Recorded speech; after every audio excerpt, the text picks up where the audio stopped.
ചോക്കോച്ചി എന്ന് പറഞ്ഞു കഴിഞ്ഞാൽ അതിന് എനർജി ആക്ച്വലി. എനിക്കിപ്പോൾ താമരശ്ശേരിയിലെ ഒരു ബേബി ചേട്ടൻ്റെ അടുത്താണ് ഫസ്റ്റ് കൊക്കോ എടുക്കുന്നത്.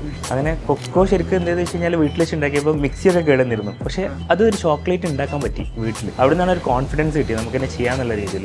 കേരള സ്പൈസസിന് നമ്മൾ ബെൽജിയൻ ക്രാഫ്റ്റഡ് ചോക്ലേറ്റ്സിനായിട്ട് ഇൻകോപ്പറേറ്റ് ചെയ്തപ്പോൾ ആർട്ടിഫിഷ്യൽ ഫ്ലേവേഴ്സ് ഒന്നും കൊടുക്കാതെ ഇത്രയും വെറൈറ്റീസ് ഓഫ് ചോക്ലേറ്റ്സ് ഉണ്ടാക്കാൻ പറ്റിയെന്നുള്ളതാണ്. It's not a spicy chocolate.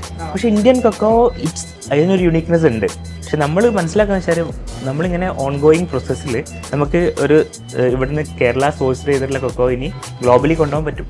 5000 വർഷം മുന്നേ കൊക്കോ അതിൻ്റെ ജേണി സ്റ്റാർട്ട് ചെയ്തു. അതേ സമയം തന്നെ നമ്മളിവിടെ സ്പൈസസിൻ്റെ ജേണി സ്റ്റാർട്ട് ചെയ്തിട്ടുണ്ട്. പക്ഷേ അത് അൺടാപ്ഡ് ആണ്. ഇതിനെ ഗ്ലോബൽ കൊണ്ടുപോകണം എന്നുള്ള പൊട്ടൻഷ്യൽ ഇപ്പോൾ UK എന്നുള്ള ഒരു ടീം ഓൾറെഡി നമ്മുടെ MOU സൈൻ ചെയ്തു. നമ്മുടെ Dubai duty free and Emirates ഫ്ലൈറ്റിലെ കാറ്റർ ചെയ്യുന്ന ഒരു ടീം നമ്മുടെ ഫാക്ടറി തേടി പിടിച്ച് വന്നിരുന്നു. ഡെൻമാർക്കിൽ നിന്ന് ഒരാൾ ഗൂഗിൾ മാപ്പ് നോക്കിയിട്ട് ഫാക്ടറിയിൽ വന്നിട്ട് ചോക്ലേറ്റ് കഴിച്ചിട്ടുണ്ടായിരുന്നു. നമുക്കൊരു ആഗ്രഹം ഉണ്ടായിരുന്നു, ഒരു കൾച്ചർ, ഒരു ബ്രാൻഡിനെ ബിൽഡ് ചെയ്യുമ്പോൾ സ്വാഭാവികമായിട്ടും അതിന് അതിൻ്റേതായ കൾച്ചർ ഉണ്ടാവണം.